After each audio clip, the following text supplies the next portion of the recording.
Close your eyes and step forward. The air changes before you even see anything. Cooler, heavier. There's a faint scent of stone that has held the night inside it, mixed with something else. Smoke. Old smoke. The kind that never really leaves. You lower your head instinctively as you pass through the doorway because it's smaller than you expected. Not a grand entrance, not even comfortable. Just a rough opening cut directly into pale limestone. And as your eyes begin to adjust, something feels off. Because this is not the house you imagined. Archaeological evidence shows that homes in first-century Galilee were not freestanding structures with wooden walls and open windows. Excavations in Nazareth, like the one led by Yardena Alexander, revealed something far more raw. Houses partially carved into the hillside itself using the soft local limestone known as nari. Natural rock walls, uneven surfaces, spaces shaped more by removal than by construction. And now, you're standing inside one of them. Look closer. The walls are not smooth. Your fingers brush against them and feel grooves, tool marks left by iron chisels nearly 2,000 years ago. The stone is cool, slightly damp in places. It breathes differently than wood. It holds silence. But that's not all. The light is almost gone. There are openings in the wall, but they're narrow, thin slits positioned high above eye level. Archaeologists call this Egyptian-style ventilation, designed not for beauty, not even for comfort, but for survival. Air flows in, light barely hurts. So the room exists in a kind of permanent twilight, and you begin to accomplish something unsettling. This space was not made to be seen. It was made to be used. Beneath your feet, the ground isn't tiled or polished. It's packed earth, compressed over years of footsteps, swept, reused, lived on. In some areas, fragments of chalk have been crushed into the surface, creating a pale, uneven floor. Evidence suggests this was a common technique to reduce dust and improve durability. You shift your weight and feel it. This is not stable like modern flooring. It moves slightly, and then your eyes catch something on the ground. The mat, woven from reeds, thin, worn, placed directly over the earth. No bed frame, no structure, just fibers between your body and the ground. Because in this house, that's where you sleep. Historians estimate that most families in Galilee shared a single main room for sleeping. Parents, children, sometimes extended relatives, no privacy, no separation, just proximity. And suddenly, the silence breaks, a faint crackle. You turn your head. In the corner of the room, there's a small clay lamp. Its flame is weak, trembling, barely holding itself together. The wick floats in a shallow pool of olive oil, producing more smoke than light. Archaeologists have recovered dozens of these lamps from first-century sites. Simple, hand-sized, mass-produced, efficient, but crude. Their soot still stains the ceilings of excavated homes. You can smell it now. That sharp, residually clinging to the air. It coats the walls, your clothes, your breath, and for a moment, you understand something most people never think about. This house never truly clears. Smoke from last night lingers into morning. The air you're breathing has been breathed before, and that changes everything. Because this wasn't just a place to visit. This was a place to live, day after day, year after year. But here's what most people miss. This house wasn't isolated. Scholars estimate that Nazareth had perhaps 40 to 50 homes like this, spread across a few acres. A small village, yes, but not disconnected. Just an hour's walk away stood Sepphoris, a major Greco-Roman city filled with markets, construction projects, and political activity. And that raises a question. How do you live between two worlds like that? Between stone walls carved into silence and a city alive with noise, commerce, and power? Because this is where it shifts. You take another step deeper into the room, and your foot brushes against fabric, the cloak, folded, simple, rough. And then it hits you. This isn't just clothing, this is also a blanket. In first-century Jewish law, as preserved in the Torah, a poor man's cloak could not be kept overnight as collateral because it was essential for sleep. One object, two purposes, survival, built into fabric. Everything here does double duty. Nothing is excess. Nothing is decorative. And suddenly, the house feels smaller, not physically, but emotionally. Because every object in this space exists for a reason, and only a reason. You look around again. The ceiling is low, supported by wooden beams, likely sycamore or cypress, laid across the top where the carved rock ends. Above them, a flat roof made of packed earth and straw. Archaeological reconstructions suggest these roofs had to be regularly maintained, rolled, and compacted to prevent leaks. If neglected, rain would seep through, so even the ceiling above you is temporary. And this raises something deeper. What does it feel like to live in a place where nothing is permanent? Where walls are carved from earth and roofs can dissolve with rain? You stand still for a moment, listening, breathing, feeling the weight of the space around you, and then, very faintly, you hear something, not inside the room, outside, a rhythmic sound, stone against stone, slow, repetitive, persistent. But we're not going there yet. Because before you step out, there's one thing you need to understand. This house, as small as it feels, as dark as it is, as simple as it seems, this was not a symbol of poverty alone. Excavations reveal that even modest homes like this often included carefully engineered features, cisterns carved into bedrock, plastered with hydraulic lime to store rainwater, storage systems, functional design, intentional structure. This was not chaos. This was survival, engineered. And that changes the way you see everything.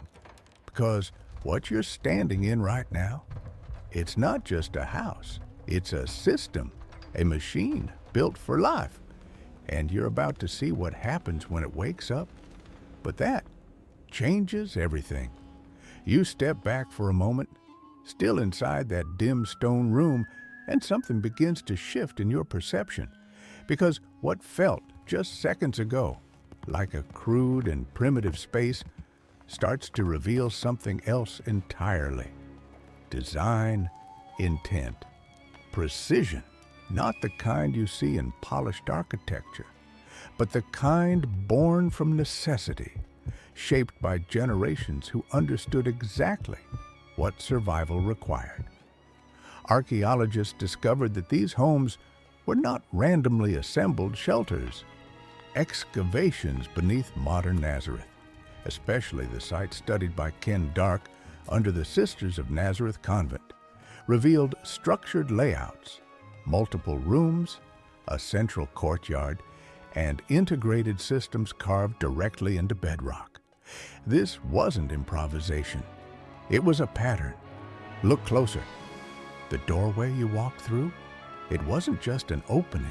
It was intentionally narrow, cut into stone not only for structural stability, but for security and temperature control. Thick limestone walls acted as natural insulation, keeping interiors cooler during scorching Galilean afternoons and warmer during cold desert nights. And now you feel it, that subtle chill in the air that's not accidental. Evidence suggests these rock-cut homes could maintain significantly more stable internal temperatures compared to surface structures. In a land where summer heat could be relentless, this wasn't comfort, it was protection. But that's not all. Your eyes adjust further, and what once looked like randomness begins to organize itself. That uneven wall? It marks the transition between carved bedrock and constructed stone. Archaeologists have identified this exact hybrid technique, natural rock forming part of the structure, with fieldstones stacked and bonded using mud mixed with straw to complete the enclosure. Half cave, half construction. A house literally emerging from the earth itself. And that raises a question. If the house is part of the land, where does the house end and the world begins? Because here, boundaries blur. You take a step and notice something near the base of the wall. A shallow indentation. Easy to miss, but intentional. Excavations reveal that storage niches were often carved directly into the rock, used for holding oil lamps, tools, or small vessels. On the furniture, no shelves. The wall itself becomes storage. Everything is integrated, everything is embedded. And suddenly, the absence of objects starts to make sense. This wasn't a space filled with things. It was a space shaped for function. But here's where it gets deeper, because the most important feature of this house isn't even fully visible yet. Archaeological evidence shows that nearly every home in first century Nazareth relied on one critical system, a cistern carved directly into the limestone beneath or beside the house, a bell-shaped chamber, sometimes over 3 meters deep, cut by hand, designed to capture and store rainwater flowing from the roof.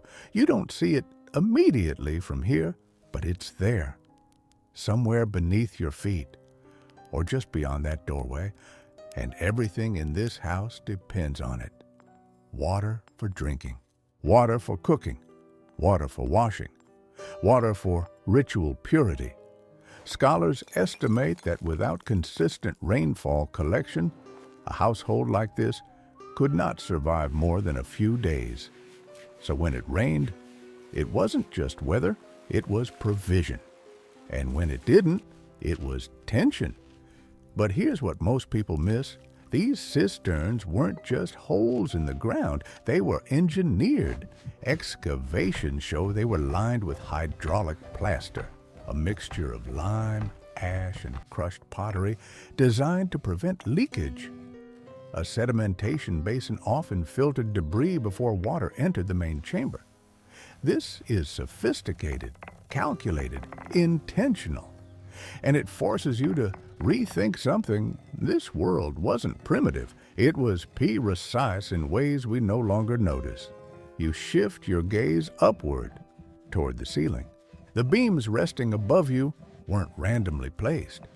Archaeological studies indicate spacing of roughly 1.5 to 2 meters, carefully calculated to support the weight of a flat roof, layered with reed mats, earth, and compacted plaster. And that roof, it wasn't just a covering, it was a living space. But we'll come back to that, because something else is happening here, something subtle, something most people never accomplish. This house, it's small, but it is not isolated. Scholars studying Galilean settlement patterns estimate that Nazareth had perhaps 200 to 400 inhabitants, clustered in tightly grouped family units. Homes were built close together, often sharing walls or courtyards, which means sound travels, voices carry, lives overlap. Privacy, as you understand it, doesn't exist. And that changes everything about how relationships worked. Families didn't retreat into separate rooms. They lived together, constantly. And this raises something deeper. What does it do to a person to grow up in a space where nothing is hidden, where every conversation is overheard, every emotion is shared, every silence is felt? Because this is where it shifts again. You begin to realize this house is not just architecture, it's formation. It shapes behavior, it shapes identity, it shapes faith. And there's one more detail, one that almost no one talks about. Excavations in Jewish homes from this period uncovered something unusual. Vessels made not from clay but from limestone, cups, bowls, storage jars carved from stone. Why? Because according to Jewish law, stone could not become ritually impure. Clay vessels, if contaminated, had to be destroyed. Stone could be washed, reused, trusted, which means even in a small, dark, stone-cut house, there was intentional obedience, daily, quiet, costly. This wasn't just survival, this was devotion embedded into material culture, into objects, into choices, into space itself. And now, standing here, you're no longer just seeing a house. You're seeing a world view, a system where architecture, law, survival, and faith are inseparable. And just when you think you understand it, you hear it again. That sound from outside, stronger now, rhythmic, grinding, stone against stone. The house is waking up, and what happens next pulls you completely into this life. And now, the house breathes. That sound you heard before, it's louder now, rhythmic, persistent, almost hypnotic. Stone, grinding against stone. You step through the doorway into the courtyard, and everything changes at once. Light hits your eyes. Real light. Not the dim gray that filtered through narrow slits in the wall, but full morning sun pouring into an open space carved between stone walls. The air moves differently here, warmer, alive, carrying sound from beyond the house. And for the first time, you feel life. At the center of the courtyard, a woman knees over a hand mill. Her hands move with practiced precision, one stone rotating over another, crushing barley into coarse flour. The movement is constant, circular, unbroken. Archaeologists have uncovered dozens of these basalt grinding stones across Galilee, often worn down from years of daily use. Scholars estimate that preparing flour for a single family could take hours every morning. This isn't a cry, this is survival. The sound you're hearing? It was the alarm clock of the ancient world, but that's not all. Look closer. The courtyard floor beneath your feet is harder than the interior room, packed earth, sometimes reinforced with rough stone paving. Evidence from excavated homes shows that this space was intentionally more durable, built to withstand constant activity, because this is where life actually happens. To your left, against the wall, sits a domed clay oven, the tabun. Its surface is darkened from repeated fires. Inside, heat lingers from embers fed by dried animal dung and crushed olive pulp. Archaeological residues from similar ovens confirm this fuel mixture. It burned hot, long and efficiently in regions where wood was scarce. And you can smell it, sharp, earthy, almost acrid. Nearby, pottery jars are arranged carefully, some sealed, others open. Inside them, grain, olive oil, dried vegetables. Storage was everything.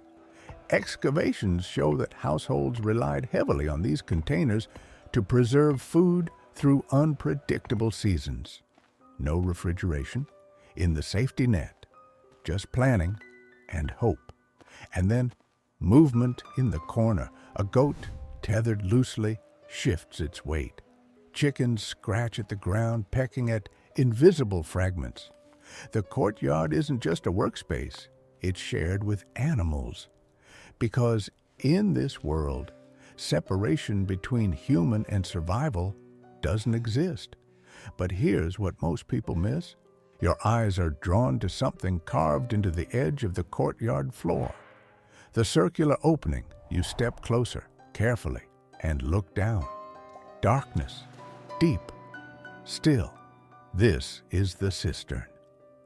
Archaeological excavations, like the one beneath the International Marine Center, revealed these bell-shaped reservoirs cut directly into limestone, often over 3 meters deep, designed to collect rainwater from the roof above. But what you're seeing is only the surface, because beneath that opening lies something extraordinary. Engineering. Channels carved into stone would guide rainwater from the flat roof through small inlets. Before entering the main chamber, the water passed through a settling basin, allowing debris and sediment to drop out. Then, and only then, it was stored, protected, preserved. Every drop mattered, and that raises a question. What does water feel like when you know it might not come again? Because here, water is not convenient. It's tension, it's awareness. It's life measured in silence beneath your feet. You hear a splash. Someone draws water using a rope and vessel, careful not to waste a single drop. And suddenly, the entire courtyard reorganizes itself in your mind. Everything revolves around this. Bread, water, fire, life. But there's more. Your attention shifts upward. The walls around the courtyard rise unevenly, part natural rock, part constructed stone. Wooden beams extend above, supporting sections of the roof where it connects to interior rooms. But here, in the open, sky, and with it, sound. Voices from neighboring homes drift in, laughter, another grinding stone, a child crying somewhere beyond the wall. Scholars note that homes in Nazareth were tightly clustered, meaning daily life was never isolated. Every action echoed through the village. You're never alone here. Not truly. And that changes something inside you, because this isn't just physical closeness. It's shared existence, shared struggle, shared rhythm. And then you notice her hands again, still grinding, still moving, unstoppable. And something about that moment hits differently, because there's no break, no variation, no escape from repetition. Every day begins like this. Grain becomes flour, flour becomes bread, bread becomes survival, and tomorrow it starts again. But here's where it shifts, because this isn't just labor, it's formation. The smell of baking bread rises as dough is pressed and placed against the inner walls of the tabboune. The heat seals it quickly, forming flat loaves, dense, slightly charred, imperfect. Scholars estimate that bread accounted for up to 70% of daily caloric intake in this region. Not luxury, foundation. And as you watch, you begin to understand something deeper. This house is not built around comfort. It is built around necessity, around repetition, around dependence on things that must happen every single day, or everything falls apart. And then, for a brief moment, everything slows down. The grinding softens, the fire steadies, the air fills with the smell of fresh bread, warm, simple, enough. And you feel it, not as an idea, but as a reality. This is life, unfiltered, unromanticized, relentless, but also strangely complete. And that raises something unexpected. What if the power of this life is not in what it has, but in what does it refuse to intend? Because here, nothing is hidden. Nothing is exaggerated. Everything is real. And just when you begin to settle into that rhythm, your attention is pulled again. Beyond the courtyard, farther out, a different sound now, not grinding, sharper, heavier, iron striking stone. And what that means changes everything you thought you knew about this house. The sound grows louder. Iron striking stone, not far anymore, not abstract. You step beyond the courtyard, follow it, past the edge of the house, into the open slope of the village, and what you see doesn't match what you've believed your whole life. There is no quiet woodshop, no bench covered in sawdust, no half-finished chairs or carved tables. Instead, stone everywhere, blocks in different stages of shaping, some rough, freshly cut, others squared, edges sharpened with precision. Dust hangs in the air, glowing in the sunlight like a veil, and men working relentlessly. Archaeological and textual analysis reveals something most people never realize. The word used in the Gospels, tekton, does not mean carpenter. In the modern sense, it means builder, a craftsman of materials. Wood, yes, but primarily stone.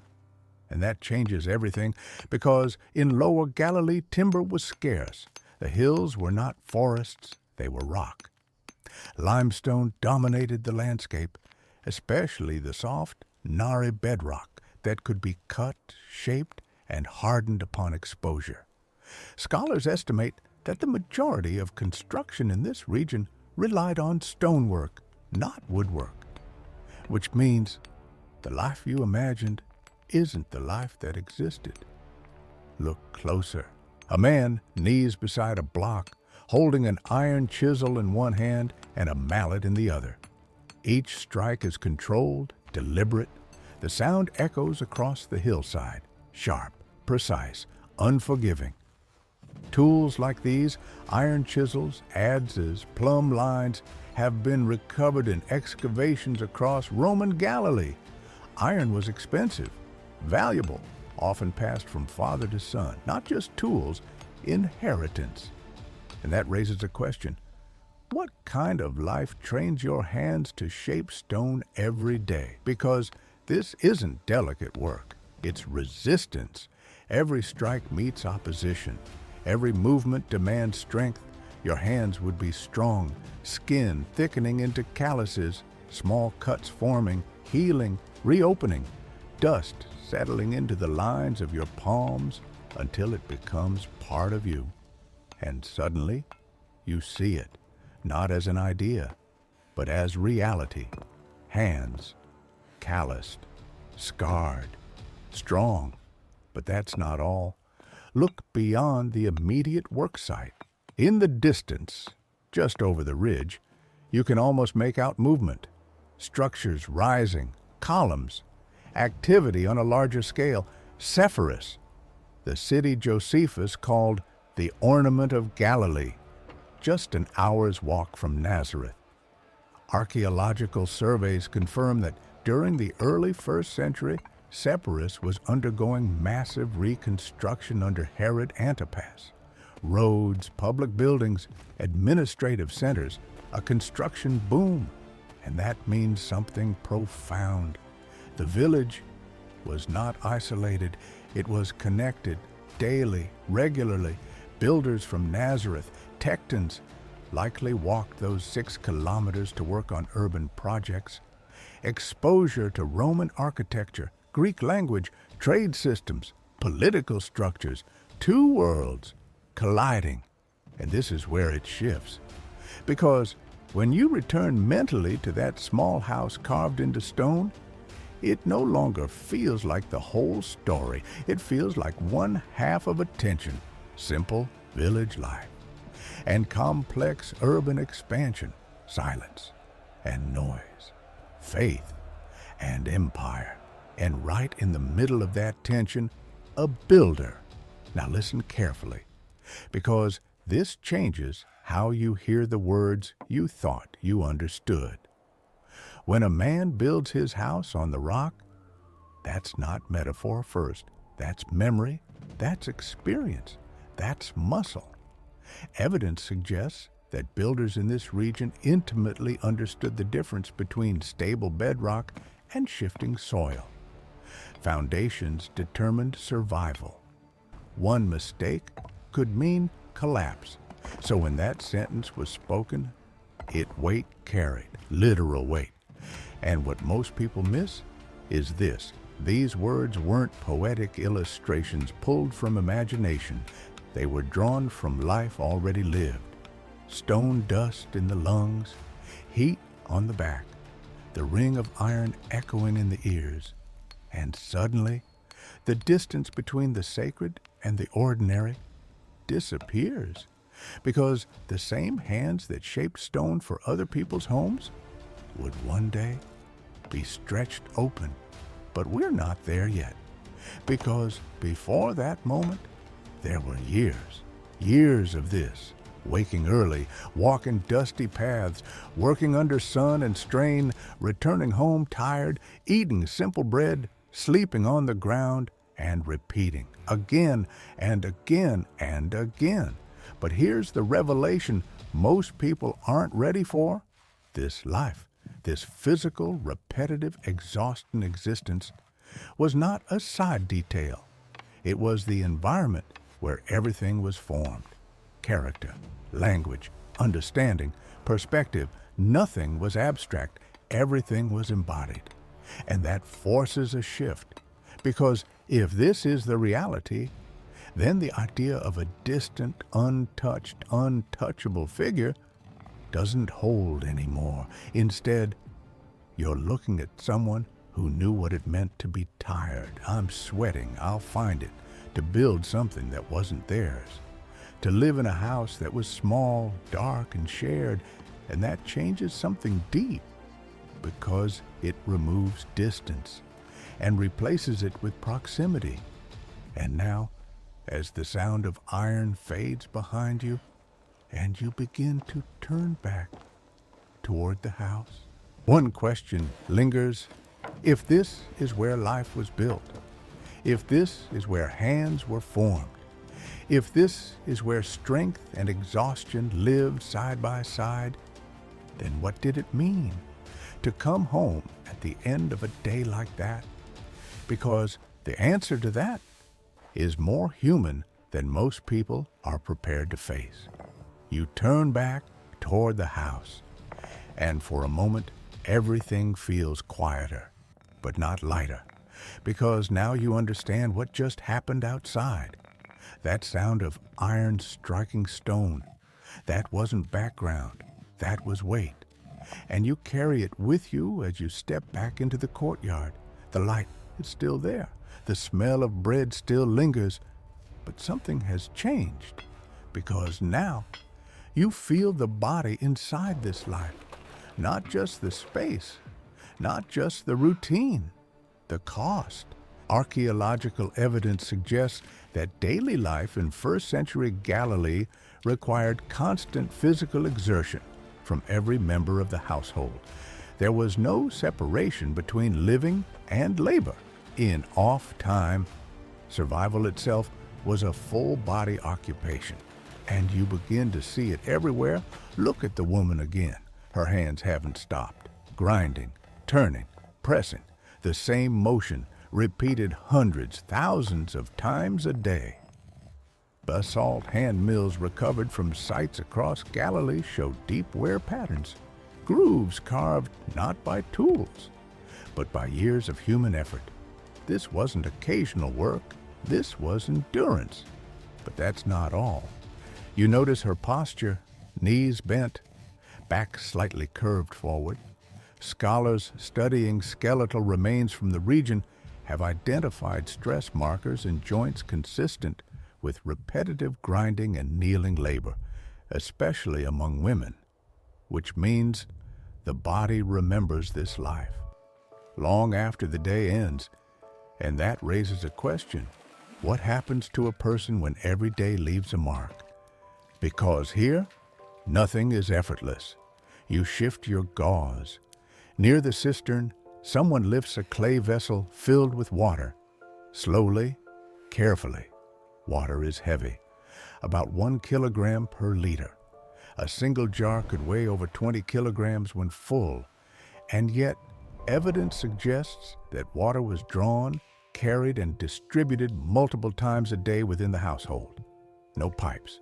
In system, just hands, rope, balance, and attention.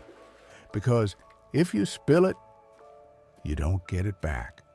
And suddenly, that quiet opening in the ground, the cistern, feels different, not just essential, precarious. Archaeologists have documented how these cisterns required constant maintenance.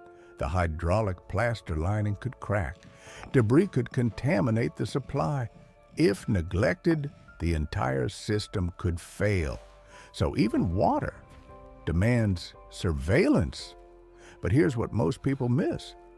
Purity mattered just as much as survival.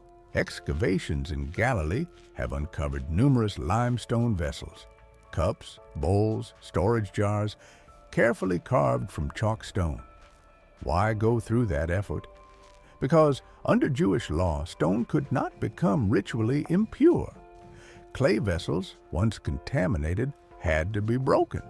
Stone could be washed, reused, trusted, which means even in a house defined by physical survival, there was another layer of responsibility, invisible, spiritual.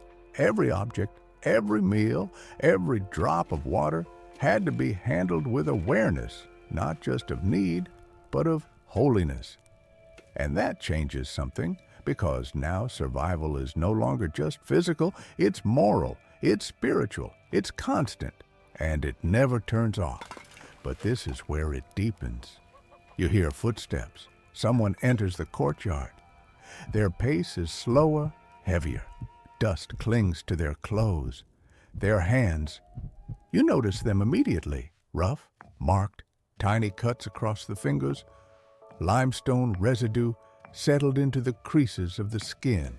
Evidence suggests that stonemasonry in this region required continuous direct contact with raw material. No gloves, no protection. The friction, the impact, the sharp edges, all of it left its trace. And you feel it now, not as information, but as presence. This is what a day does to a body. The shoulders tighten, the arms ache, the back carries more than weight, it carries repetition. And yet, there is no pause, because the day isn't over, not even close. But here's the part no one talks about. There is no concept of escape, no entertainment, no distraction, no separation between work and identity. You are what you do, and you do what keeps you alive. So when you sit, when you finally sit, it's not leisure, it's recovery. And even that, it's temporary, because the next task is already waiting. The fire must be managed, the bread must be finished, the animals must be checked, the water must be secured. Everything is connected. Everything depends on everything else. And if one part fails, the whole system feels it. And this raises something deeper. What kind of inner life forms in a world like this, where silence is rare, fatigue is constant, and responsibility never leaves? Because here, there is no illusion of control, only participation, only effort. Just trust that what you did today will be enough for tomorrow. And just when the weight of that begins to settle inside you, something unexpected happens. The movement slows. Don't stop, but softens. The grinding becomes less urgent. The fire steadies. Voices lower, because something is approaching. Not an event, not a celebration. Something quieter, more consistent, more powerful. And this is where everything shifts again. Because in this house, in this life of labor, repetition, and physical strain, there is something else woven into the rhythm. Something that doesn't reduce the weight, but gives it meaning. And you're about to see it. Because what happens next, it's not about survival. It's about something far deeper than that. The movement doesn't stop, but it changes subtly, almost imperceptibly at first. The grinding slows, not because the work is done, but because something more important is about to happen. You feel it before you understand it. A shift in attention, a quiet alignment, the kind that doesn't come from exhaustion, but from intention. Someone reaches for the bread, not hurriedly, not casually, carefully, and suddenly the entire courtyard seems to hold its breath. Because this moment, it's not ordinary, even though it happens every day. Archaeological and textual evidence together reveal that in Jewish homes of the first century, meals were never just functional. They were structured, intentional, and deeply spiritual. Every act, before eating, during eating, after eating, was framed by blessing, not as ritual performance, but as orientation. And now, you're inside it. The bread is lifted, warm, still carrying the heat from the tabun. Rough edges, uneven surface, barley-based, dense, slightly bitter, the bread of the poor, as scholars describe it, and yet handled like something sacred. But that's not all. There's no table, no chairs. Archaeological reconstructions confirm that meals were taken on reed mats spread across the ground. Shared space, shared food, shared posture. Everyone gathers close, forming a circle around a central dish. Proximity is not optional. It's built into the act. And that changes something, because here, you don't just eat, you participate. The voice rises, calm down, family, repeated so many times that it no longer needs to be remembered. It lives in the body. Blessed are you, Lord our God, King of the universe, who brings forth bread from the earth. The words are not rushed. They are not decorative. They are grounding. And this is where it shifts. Because nothing in this house happens without acknowledgement. Bread is not assumed. Water is not expected. Life is not guaranteed. Everything is received, and that creates something powerful. Awareness. You tear a piece of bread, feel its texture in your hands. Rough, warm, real. You dip it into the dish. Lentils, perhaps, seasoned with garlic and onion. Simple, minimal, enough. Scholars call this the Mediterranean triad. Bread, oil, wine, the foundation of sustainability in the ancient world. But here, it feels like more. Because this is not consumption, it's connection. But what most people miss is this: the sacred didn't interrupt daily life, it infused it. Every meal was prayer, every blessing was memory, every act of eating was a reminder you are not the source. And that raises a question. What happens to a person who lives like that every day, who cannot eat without remembering dependence? Because here, faith is not reserved for special moments. It's embedded in survival itself. And then, after the meal, something else happens. A longer prayer, gratitude extended beyond the moment. Archaeological and textual traditions preserve this as the Birkat Hamazon, the blessing after meals. A structured act of thanksgiving, recognizing not just the food, but the land, the provision, the continuity of life. Which means, even after hunger is satisfied, gratitude continues. And this changes something deeper, because it trains the heart to see beyond the visible. But this isn't the only place where the sacred lives. Your eyes lift toward the edge of the courtyard, toward the structure above, the roof. Archaeological studies show that flat roofs in Galilean homes were not secondary features. They were essential extensions of living space.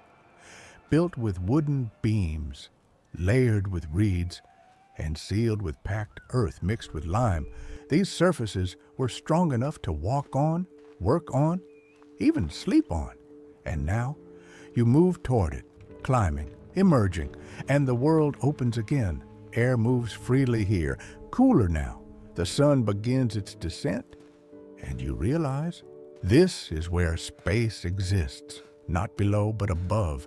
This is where people came to think, to work, to rest, I pray, because privacy, if it existed at all, was found here under the sky. And then you hear it, soft, steady, family, the voice, not speaking to anyone around, but upwards.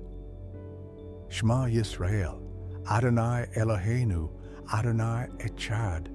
Hear, O Israel, the Lord our God, the Lord is one. This is not occasional. This is rhythm commanded in Deuteronomy, repeated every morning, every evening, for a lifetime. Archaeological context confirms that rooftops were common places of prayer in ancient Jewish life, elevated, quiet, open to the heavens. And suddenly, you're not just observing it, you're inside it. The sky darkens slowly, stars begin to appear, not faint, not scattered, but overwhelming, thousands, because there is no artificial light to compete with them, only oil lamps flickering below, and silence, and breathe, and presence. And this is where everything comes together. The labor, the repetition, the fatigue, the structure, the house carved into stone, the bread, the water, the dust, all of it leads here, not away from God, but toward Him. And that breaks something, because the world you came from separates the sacred from the ordinary. But here, there is no separation, only integration, only continuity, only a life where God is not visited, but lived with. And that raises something unavoidable. What would change if your life worked like this? If every meal, every task, every moment of exhaustion was not separate from meaning, but filled with it? Because this house, this small, dark, simple place, is not empty. It's inhabited, not just by people, but by conscience, by memory, by presence. And now, standing under the stars, you begin to feel it, not as an idea, but as something real, something unclose, something that doesn't need a temple. I exist. And what that means changes everything about what you thought faith looked like. And now, something shifts again, not in the house, not in the courtyard, not even in the rhythm of the day. It changes inside you, because everything you've seen so far begins to come together. The stone walls, the dim light, the grinding hands, the weight of water, the exhaustion of work, the quiet prayers rising into the night. It all stops being their life and starts feeling uncomfortably familiar. But here's what most people miss.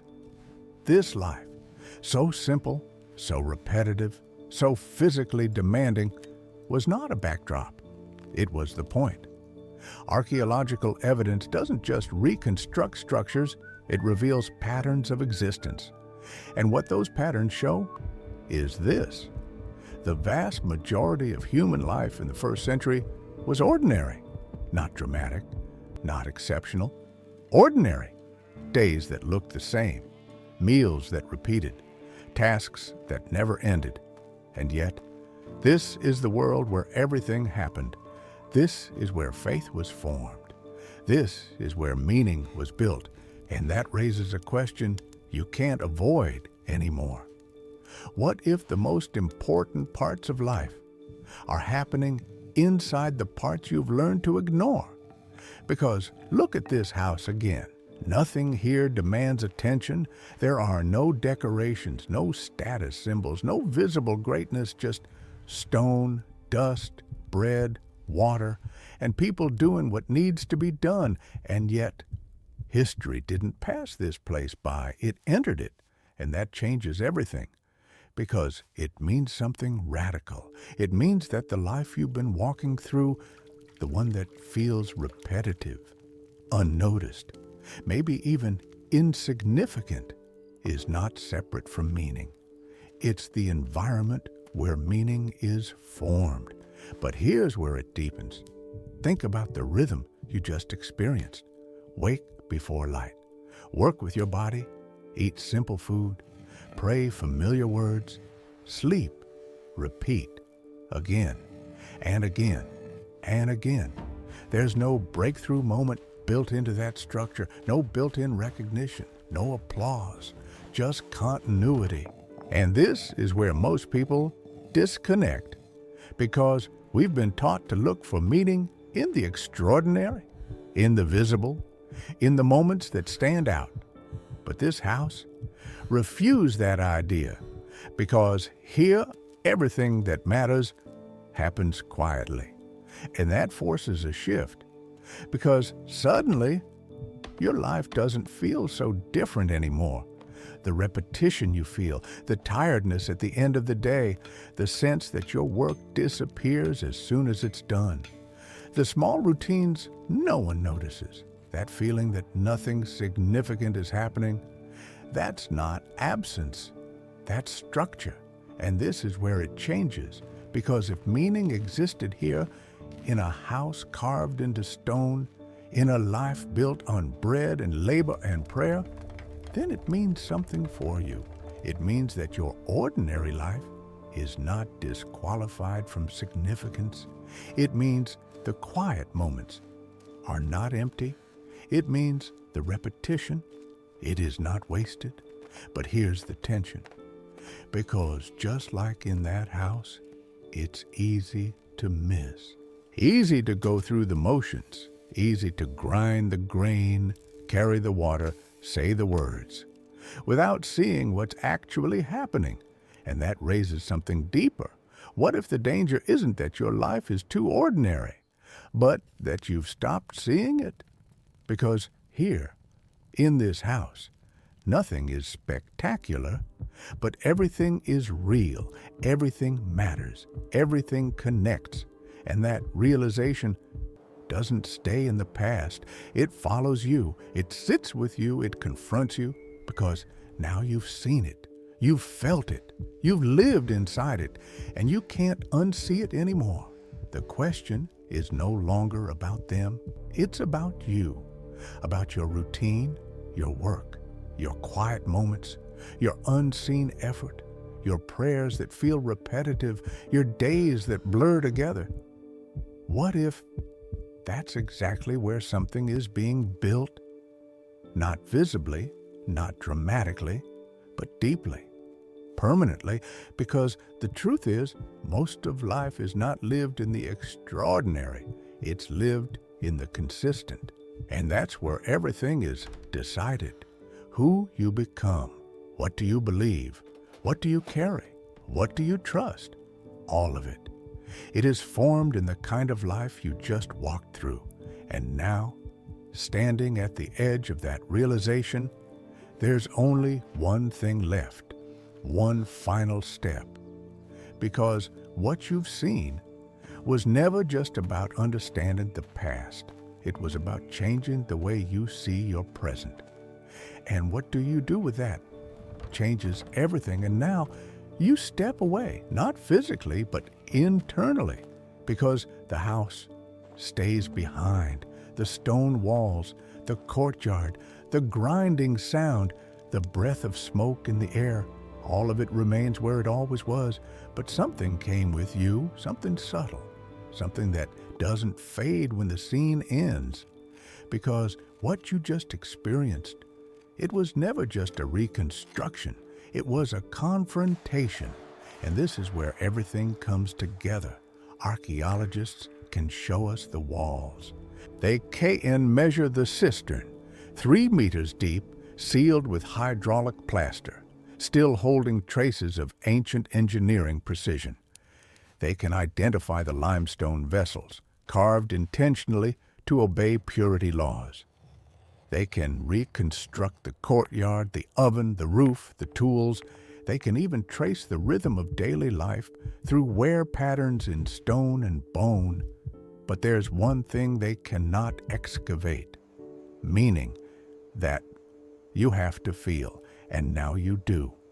Because the truth is, nothing you saw was extraordinary. No miracles, no crowds, no dramatic moments, just the house, the family, the routine, and yet That was the place chosen. That was the environment. That was the life. And this is the part that changes everything, because it means something radical. It means that the divine did not wait for a perfect environment. It did not wait for comfort. It did not wait for visibility. It entered this dust, heat, repetition, fatigue, silence, and lived fully inside it. But here's what most people still miss. It didn't just happen there, it's still happening. Because the same structure exists today. Different materials, different sounds, different tools, but the same rhythm. You wake up, you work, you repeat, you get tired, you eat, you think, you carry things no one sees, you move through days that feel small, and often you wonder if any of it matters. And that's where this story refuses to let you go, because now you've seen it. You've stood inside a life that looked just like that. And you know the answer. It does, not because it looks significant, but because meaning was never tied to appearance. It was tied to presence. And that raises one final question. Where is your house? Not the building, not the walls, but the life you're living every day. The routine you've stopped noticing, the moments you've labeled as just another day. What if that's the place where something eternal is already happening? What if the repetition you feel is not empty, but formative? What if the quiet work, the unseen effort, the ordinary rhythm is the very place where something is being built inside you? Because here's the truth that remains. The house carved into stone, it was never just about the past. It was a mirror. And now you're standing in front of it. So before you move on, before you return to your routine, pause and answer this honestly. What part of your daily life have you been treating as insignificant that might actually be sacred? If this experience changed the way you see your life, take the moment, like, subscribe, and share this with someone who needs to remember that the ordinary is not empty. And I want to hear from you. What detail from this house stayed with you the most? The darkness of the room, the weight of the water, the sound of the grinding stone, or the realization, that's a life like this? Was it enough? Because your answer says more about your life than you think.